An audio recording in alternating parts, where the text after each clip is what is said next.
होगल होगल होगल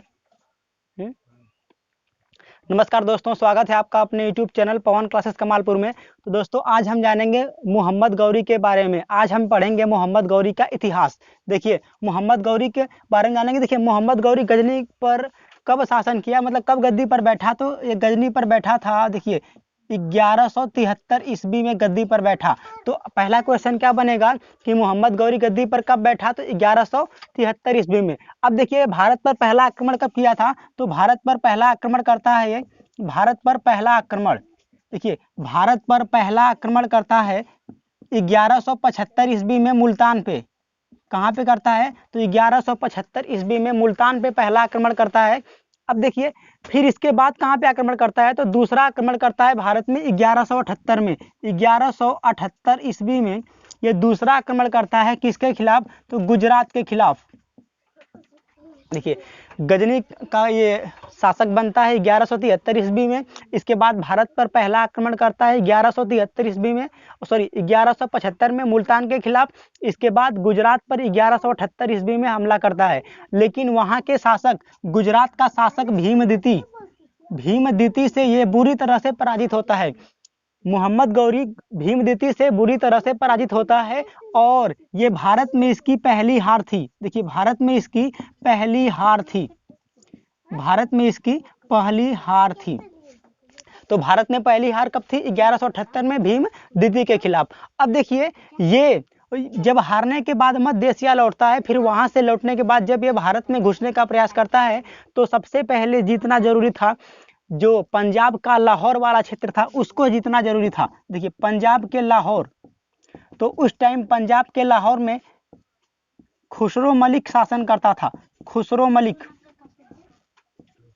देखिए, तो उस टाइम पंजाब का जो शासक था खुसरो मलिक, अब इससे ये दोस्ती का हाथ बढ़ाना चाहता है और दोस्ती का पत्र लिखता है कि भाई चलो, तुम भी मुसलमान हम भी मुसलमान, दोनों मिलकर काफिरों को मारेंगे, ठीक है। तो दोनों मिलकर हिंदुस्तान को तबाह करेंगे, ऐसा ये सोचता है और खुसरो मलिक को पत्र लिखता है। खुसरो मलिक जैसे ही इससे मिलने आता है, धोखे से इसकी हत्या कर देता है और पंजाब के लाहौर पर इसका अधिकार हो जाता है। फिर देखिए, आगे चलते हैं।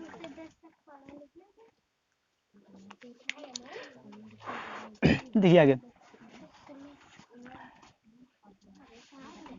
जब खुसरो मलिक की हत्या कर देता है, तो इसके बाद ये दिल्ली की ओर आगे बढ़ने की सोचता है। देखिए, दिल्ली की ओर आगे बढ़ने की सोचता है। तो दिल्ली के बारे में थोड़ा सा हम जान लेते हैं। देखिए, पहले जानेंगे कि दिल्ली की स्थापना किसने किया था। पहले क्या जानेंगे, दिल्ली की स्थापना किसने किया था, तो दिल्ली की स्थापना अनंगपाल ने किया था। दिल्ली की स्थापना अनंगपाल ने किया था। अब देखिए, अनंगपाल किस वंश से था, तो तोमर वंश से। अनंगपाल किस वंश से संबंधित था, तो तोमर वंश से संबंधित था।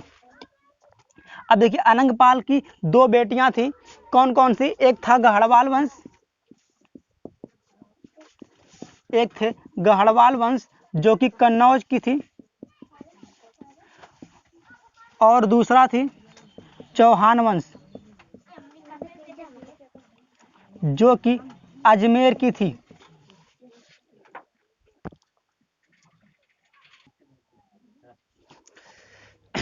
देखिए, तो अनंगपाल की दो बेटियां थी, एक की शादी करता है गढ़वाल वंश में जो कि कन्नौज में पड़ता है, दूसरे की शादी करता है चौहान वंश में, अजमेर में। अब देखिए, इसका गढ़वाल वंश से बेटा था जयचंद, गढ़वाल वंश से बेटा था जयचंद, और अजमेर से मतलब चौहान वंश से था पृथ्वीराज चौहान, इससे था पृथ्वीराज चौहान।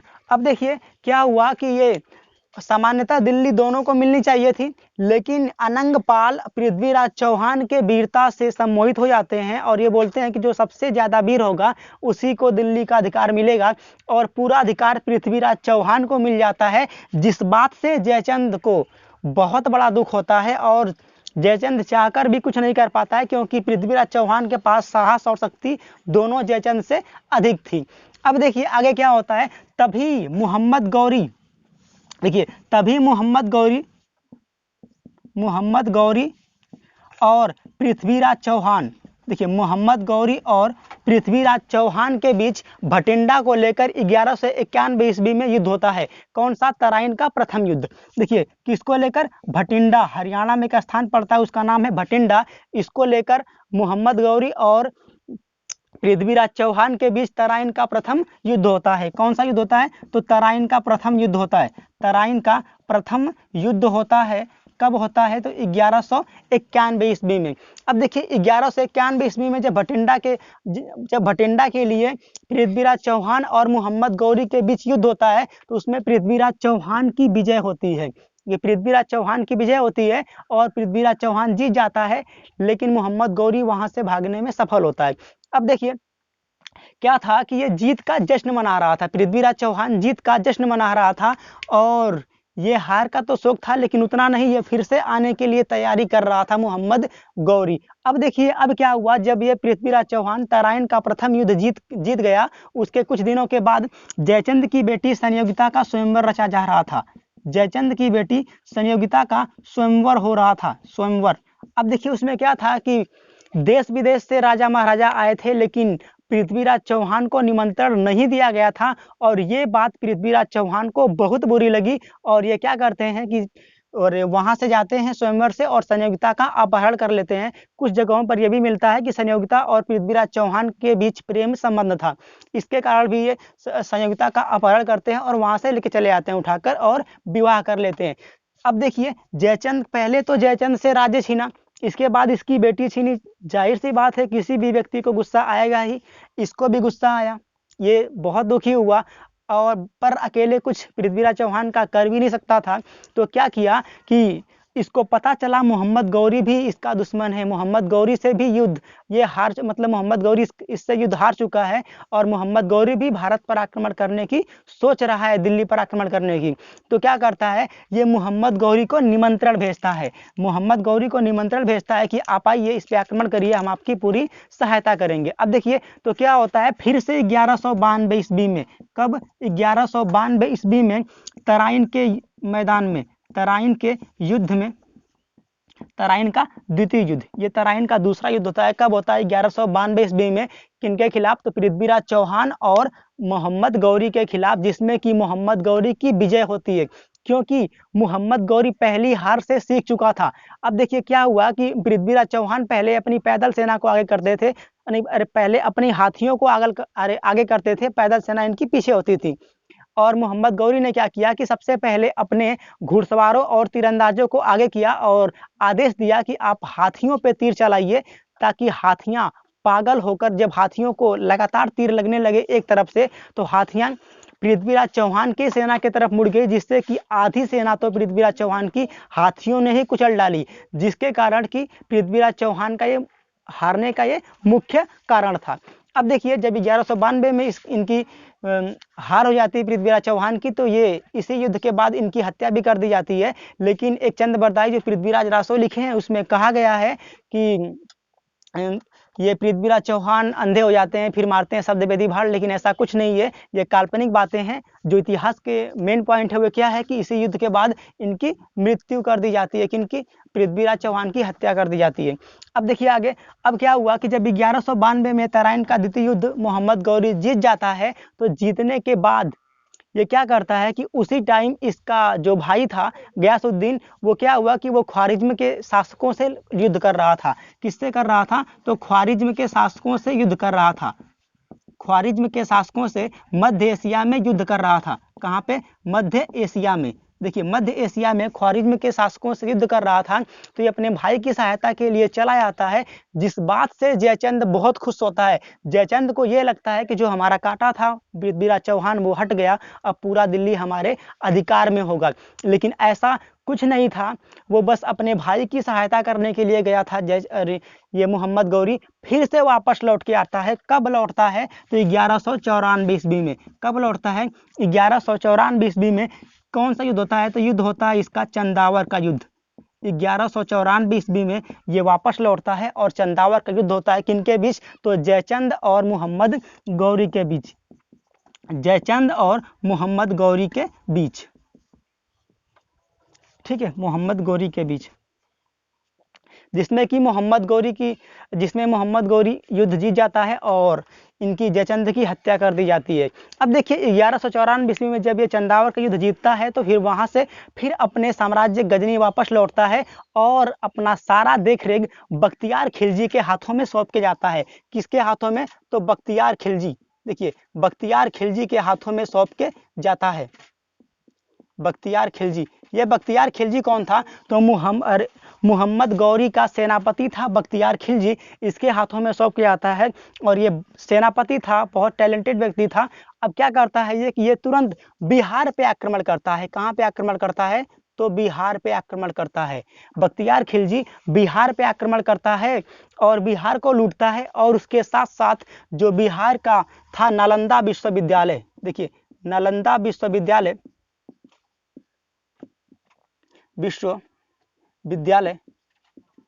इसमें आग लगा देता है। इसके जितने भी पुस्तकालय थे, लाइब्रेरी थी, सब में आग लगा देता है, सारी पुस्तकों को जला देता है और नालंदा विश्वविद्यालय को तहस नहस कर देता है। इसके साथ साथ ये विक्रमशिला विश्वविद्यालय को भी तहस नहस कर देता है। विक्रमशिला विश्वविद्यालय को भी तहस नहस कर देता है। तो क्वेश्चन क्या बनता है कि नालंदा विश्वविद्यालय को नष्ट किसने किया था या आग किसने लगाई थी? तो बख्तियार खिलजी कौन था? मोहम्मद गौरी का सेनापति था।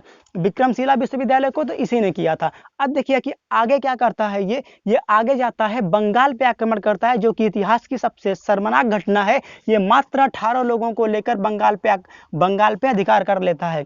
ये मात्र 18 लोगों को ले जाकर ये बंगाल पर अपना अधिकार कर लेता है। ये घोड़े बेचने के बहाने जाता है और उस टाइम बंगाल का शासक था लक्ष्मण सेन। देखिए उस टाइम बंगाल का शासक कौन था? तो लक्ष्मण सेन।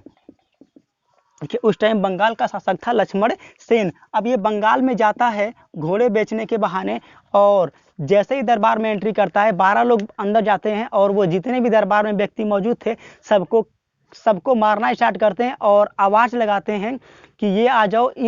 और आवाज़ों के कारण लक्ष्मण सेन को ऐसा प्रतीत होता है कि तुर्कों ने हमारे राज्य पे आक्रमण कर दिया है और उनके मंत्री बोलते हैं कि आप किसी खुफिया रास्ते से निकल जाइए वरना आपकी हत्या कर दी जाएगी। और लक्ष्मण सेन वहां से भाग जाता है और मात्र 18 लोग पूरे बंगाल पे अधिकार कर लेते हैं। अब देखिए ये आगे क्या होता है कि आगे ये उत्तरी पूर्वी राज्यों की ओर बढ़ता है बख्तियार खिलजी, लेकिन वहां पर जंगलों में आदिवासी इसकी हत्या कर देते हैं। अब देखिए जब इसकी हत्या हो जाती है बख्तियार खिलजी की, तो उसी टाइम कुछ टाइम के बाद 1205 ईस्वी में, देखिए कब? 1205 ईस्वी में क्या होता है कि 1205 ईस्वी में खोखरों का विद्रोह हो जाता है। किसका? खोखरों का विद्रोह हो जाता है। खोखरों का विद्रोह हो जाता है और इन खोखरों के विद्रोह को दबाने के लिए मोहम्मद गौरी वापस आता है और खोखरों को बहुत बुरी तरह से पराजित करता है 1205 में और बहुत सारे खोखरों की हत्या करता है। अब देखिए तो इस कारण खोखर बहुत ही नाराज थे इससे, मतलब बहुत गुस्से में थे। अब क्या हुआ कि जब ये 1206 ईस्वी में मोहम्मद गौरी जब 1206 ईस्वी में अपने राज्य गजनी वापस जा रहा था, तो उसी टाइम 15 मार्च 1206 ईस्वी को, कब? 15 मार्च 1206 ईस्वी को दमयक नामक स्थान पे ही इसकी हत्या कर देते हैं। दमयक नामक स्थान पर इसकी हत्या कर देते हैं। कौन कर देते हैं? तो खोखर लोग इसकी मोहम्मद गौरी की हत्या दमयक नामक स्थान पर कर देते हैं। कब किए थे? तो 15 मार्च 1206 ईस्वी को इसकी हत्या कर देते हैं। मोहम्मद गौरी की हत्या कर देते हैं। कौन? खोखर लोग कर देते हैं। अब देखिए तो यहाँ से मोहम्मद गौरी का इतिहास खत्म हुआ। इसके बाद मोहम्मद गौरी के जो गुलाम थे वो शासन करेंगे, जिसको कि हम अगले वीडियो में जानेंगे। देखिए आज हमने क्या जाना? पहली बात तो मोहम्मद गौरी गजनी का शासक कब बना था? तो 1173 ईस्वी में। फिर इसके बाद मोहम्मद गौरी ने भारत पर पहला आक्रमण कब किया? तो 1175 में मुल्तान के खिलाफ। फिर दूसरा 1178 में गुजरात के पाटन के खिलाफ। ठीक है, इसको पाटन का युद्ध भी कहा जाता है। अब इस देखिए जो कि भीमदिती के खिलाफ लड़ा गया था, इसमें भीमदिती की जीत हुई थी और ये भारत में इसकी पहली हार थी। फिर अगला था कि मोहम्मद गौरी और पृथ्वीराज चौहान के बीच, मतलब भटिंडा में तराइन का प्रथम युद्ध हुआ था 1191 में। आगे देखिए पंजाब के लाहौर का शासक था खुसरो मलिक, जिसके की धोखे से हत्या कर देता है। कौन करता है? तो मोहम्मद गौरी कर देता है। अब इसके बाद दिल्ली के बारे में हमने थोड़ा सा जाना कि दिल्ली की स्थापना किसने किया था? अनंगपाल ने। किस वंश का था? तो भैया तोमर वंश का था। आगे देखिए ये इसकी 2 बेटियां थी। गढ़वाल वंश में की शादी किया था कन्नौज का, और दूसरा की शादी किया था चौहान वंश में अजमेर। अब देखिए, जो गढ़वाल वंश से थे उसमें थे जयचंद और इसमें था पृथ्वीराज चौहान। पृथ्वीराज चौहान को दिल्ली का पूरा कार्यभार मिल जाता है, इस बात से जयचंद दुखी होता है। फिर आगे 1191 में जैसे भटिंडा को लेकर मोहम्मद गौरी और पृथ्वीराज चौहान के बीच युद्ध होता है, जिसमें कि पृथ्वीराज चौहान की विजय होती है। फिर उसी टाइम संयोगिता का स्वयंवर हो रहा था, जो कि जयचंद की बेटी है। इसमें संयोगिता का अपहरण कर लेते हैं पृथ्वीराज चौहान। इस बात से दुखी होकर ये जयचंद मोहम्मद गौरी को निमंत्रण भेजता है आक्रमण करने के लिए दिल्ली पर, और इसकी सहायता भी करता है। और मोहम्मद गौरी फिर से आता है 1192 में तराइन के द्वितीय युद्ध में, जिसमें कि मोहम्मद गौरी की विजय होती है और पृथ्वीराज चौहान की हार होती है। फिर इसके बाद ये 1194 में होता है चंदावर का युद्ध, जयचंद और मोहम्मद गौरी के बीच। कौन सा होता है? चंदावर का युद्ध, जयचंद और मोहम्मद गौरी के बीच। फिर ये जब चंदावर का युद्ध जीतता है मोहम्मद गौरी, उसके बाद ये चला आता है। फिर इसका जो सेनापति था बख्तियार खिलजी, ये बिहार पे आक्रमण करता है और बंगाल पे अधिकार कर लेता है मात्र 18 लोगों को लेकर। फिर नालंदा विश्वविद्यालय को नष्ट करता है, विक्रमशिला विश्वविद्यालय को नष्ट करता है। और जैसे ही उत्तरी पूर्वी राज्यों की ओर बढ़ रहा था बख्तियार खिलजी, तो उत्तरी पूर्वी राज्यों के जंगलों में इसकी हत्या कर देते हैं आदिवासी लोग। फिर इसके बाद 1205 में खोखरों का विद्रोह होता है, जिसको दबाने के लिए मोहम्मद गौरी वापस आता है और खोखरों का विद्रोह दबाता है। लेकिन 1206 में जब ये अपने राज्य गजनी के लिए वापस लौट रहा था, उसी टाइम खोखरों ने इसकी हत्या कर दी थी। कब किया था? तो 15 मार्च 1206 को दमयक नामक स्थान पे। तो ये था मोहम्मद गौरी का इतिहास। आशा करते हैं कि आपको ये वीडियो पसंद आया होगा। यदि पसंद आया होगा तो लाइक करिएगा, शेयर करिएगा और सब्सक्राइब करिएगा और कमेंट करना ना भूलिएगा। मिलते हैं अगले वीडियो में, तब तक के लिए जय हिंद, नमस्कार।